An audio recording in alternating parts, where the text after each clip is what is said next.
Hello my beautiful artists, I'm Ashley from YangTravelArt. In this tutorial, I will teach you the most basic and important strokes of Chinese painting.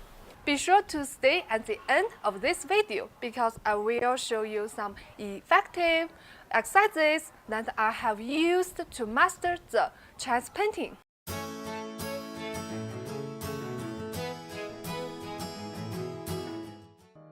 The most effective way to learn Chinese painting is to follow a proven method. That's what I'm here to show you. Let's begin with the main tool of Chinese painting, the brush. It is similar to a brush used for watercolor, but the hairs are made of different materials. To use the brush correctly, you should know the basic strokes. I believe that after this class, you all have made great progress of understanding of Chinese painting.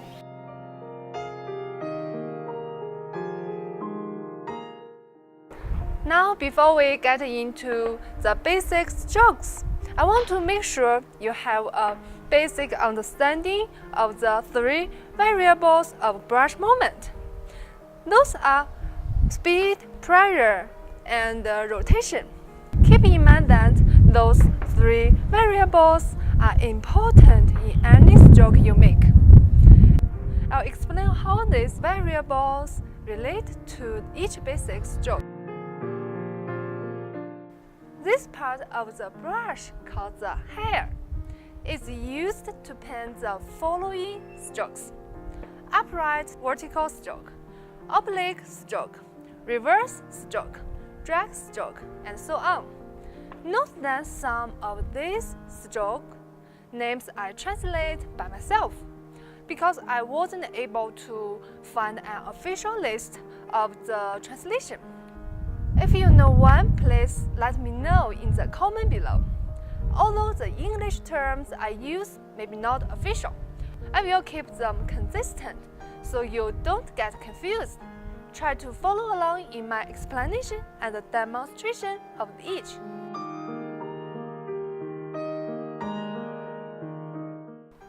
Let's start with the upright vertical stroke. The upright vertical stroke holds the brush upright and perpendicular to the paper. You need to vary your speed and pressure through the stroke, depending on whether you want thin, delicate lines or wide, powerful ones. This stroke often used for outlines.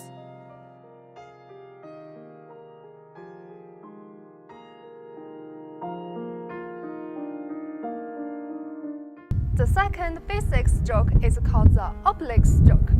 Load the lip of the brush with ink and hold the brush in a slanted position. Paint to the right and upwards. One side should be smooth and the other side serrated. You can use this stroke to paint thick lines.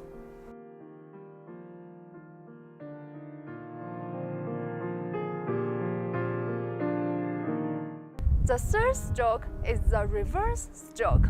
Use the tip of the brush on the paper first, then have the end follow the tip.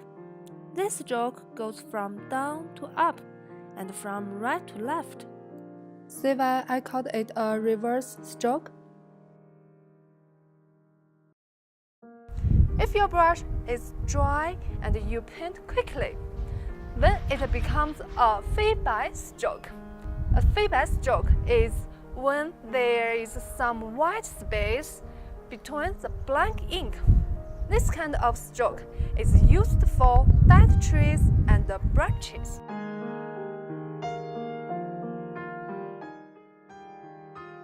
Hidden stroke. When you paint this stroke, you should hide the tip by making a turn at the beginning of the stroke. It's a powerful stroke used in calligraphy and in Chinese painting to paint bamboo leaves, and it's the most common stroke in gongbi style. Exposed stroke, as opposite to the hidden stroke. The exposed stroke shows the brush tip on the paper. lifting the brush little by little as you paint.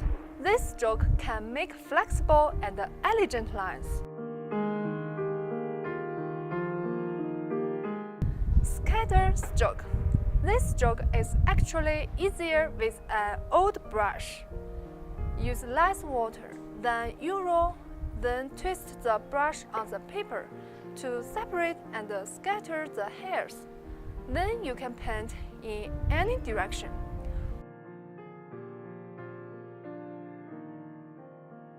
We can use this stroke to show the texture of a rock, for example. Drag stroke. Hold the handle higher for this stroke.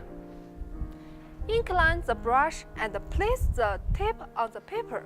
Keep the tip facing the opposite direction that you paint in. Relax your hand, and you can try to rotate the brush while you drag it. This stroke is pretty flexible, so feel free to experiment with it. Rub stroke. With the brush dry and angled towards the paper, press lightly to make your strokes.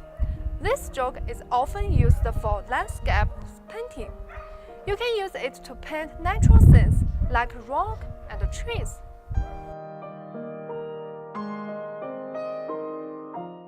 Dots.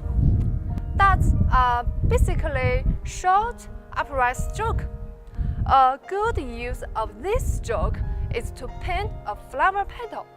Dip the whole brush into white and then just the tip dip into red. Watch how it comes out when I use this technique.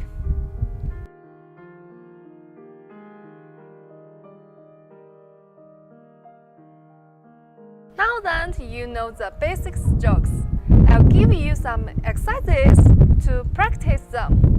It's helpful to practice the strokes individually to improve your overall technique. Lines are the skeleton or framework of your painting. They give your painting spirit and energy. Bring diversity to your lines by using the variations and the strokes we've discussed in the video. Variations and the strokes, which as you now understand how to use the variations and the strokes we discussed. Exercise 1. Feibai practice. Keep the brush dry, then press. Lift a little bit as you sweep the brush. Exercise 2. Changing direction. In this exercise, you practice changing directions by making loops with the brush. Notice how my thumb moves up and down the handle. Exercise 3. Wavy lines. To paint this line, first you should hold the handle high up. Then relax your hand and arm. Lift the wrist up and down to practice varying your pressure. If you paint a long line, you should move your arm as the line is drawn out. Exercise 4. Rotating lines.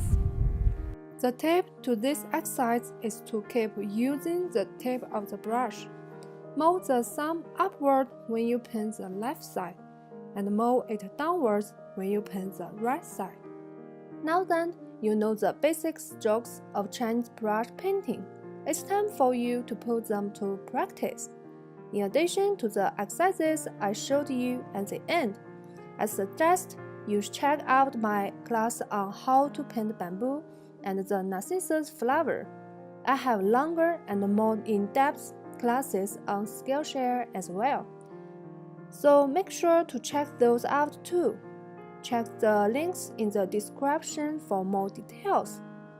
Of course, feel free to ask any questions you have in the comments below, and remember to like and subscribe. See you over in the next class.